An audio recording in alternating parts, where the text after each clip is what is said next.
some of the guys from Goddamn Electric. If you can introduce yourself, guys, tell us what you do in the band and who else is in the band.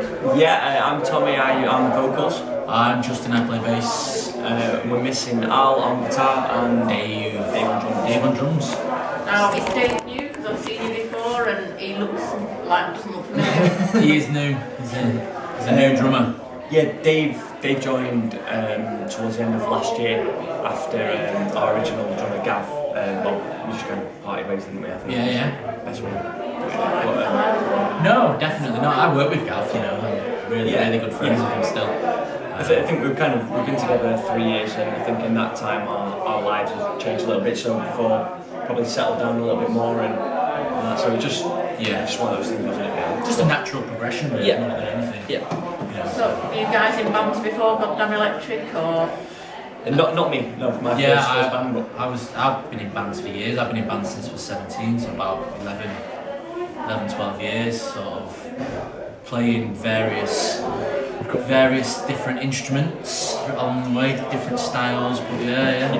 So, who are your kind of influences? Personally, my sort of influences range really. Obviously, Pantera is like sort of where we get most of our sort of collective influence from. But from a personal influence, it's sort of Dire Straits. I'm into sort of like Kraftwerk.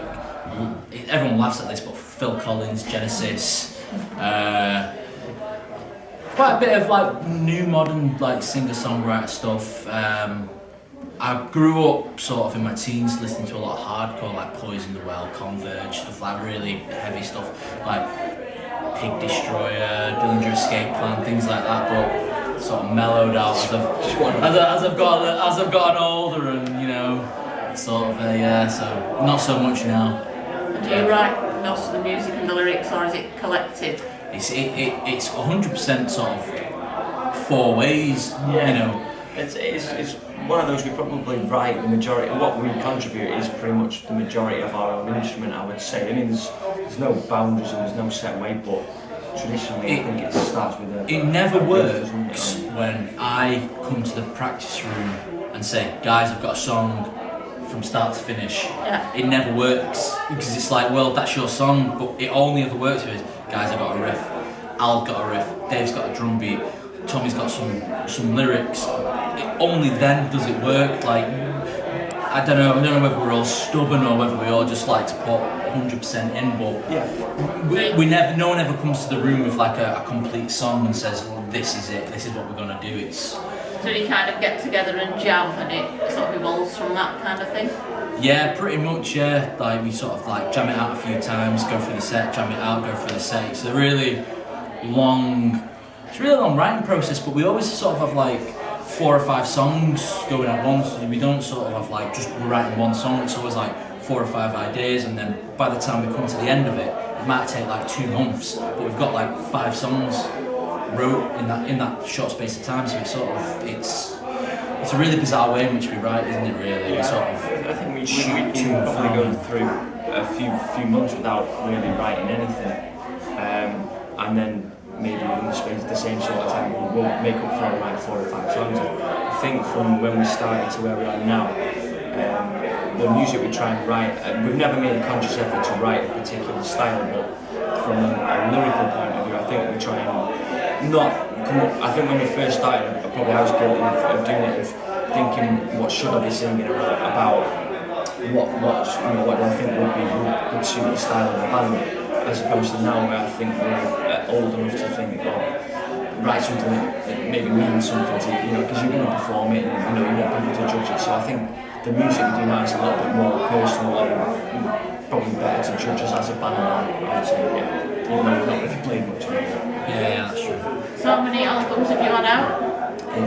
We've only had one album out. We did a 3-track EP, which actually the 3 tracks sort of contributed towards the album, which is a bit of a cop out. But we sort of you sort of really want to get something out there. And when we were writing the album, we actually recorded an additional maybe 3 or 4 tracks, which when it came to the mixing process, we were like, you know what, we don't actually think these sort of, we wrote them at the beginning of the band, and then when we got to that actually sort of 2 years in and recording the first album, we were like, well, it doesn't really represent what we're about or who we are, and the way it's wrote, the musicianship is completely different. So we sort of sacked it off, really, didn't we? And we're finding sort of doing a lot of acoustic stuff at the minute, purely because we have to take less gigs to gigs, I guess. But I don't know exactly what we'll do next, but we have started doing. I mean, the songs that we played full set like we did tonight, we do them acoustically, and it's completely different. And we have a few songs that are purely acoustic and wouldn't work with the full band. So we do like doing that, but yeah, just about. Okay. Any festivals lined up this year? Well, we've got SOS Acoustic. we are doing that acoustic in July. In July. We've got the Rock and Metal Circus. Rock and Metal Circus, yeah, which That's in September. really looking forward to. They posted today they sold 1,000 tickets, I think, today. Yeah, which is, yeah. Wow. yeah, which is going to be that's really exciting. We were hoping for less fest, weren't we? But we played it last year, but we didn't get it this year. So lost in the mail. yeah, so we're sort of.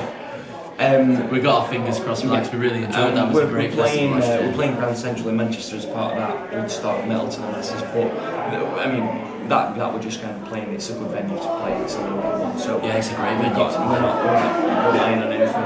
Yeah, and then in between we've got a few other shows. So we've got Curb Grinder on the 7th of June at the Flying Shuttle. Yeah, is it? Yeah. And yeah, they sort of because we're so busy writing the album last year, we sort of you don't sort of gig so much. Than this year, we got so many dates. We forget, what we've got coming up. But yeah, we're really happy with the amount of gigs we got and the support we're getting from people and stuff. It's really good. So we're really happy with the way things are going. When do you think your next album will be out? Any ideas? We're about halfway through writing the second album now. Obviously, we got Dave, a new drummer, so the writing's like a little bit different. Hello. But yeah, we're about halfway through it now. I'd say we're about 5 or 6 songs in. So hopefully we'll start writing. We're actually in the studio in the beginning of August. So that'll hopefully be the start of the album. Right, well, start the album, but it's kind of got to the end of the interview, and we've just got you want to introduce yourself just for the... I am Al, and I play guitar. Right, so, well, thank you for speaking to PlanetMosh, guys, and before we go, any final message for your fans? Go on, you might not. Any messages? Yeah. Don't eat cheese after 7. Nightmares. Yeah, if you're around and we've got a gig and stuff, we'd more than appreciate it if you could come down and check us out. Just keep on supporting, yeah. And thank you to PlanetMosh for showing us real support and getting our name out there and stuff. So yeah, thank you. Alright, thank you guys.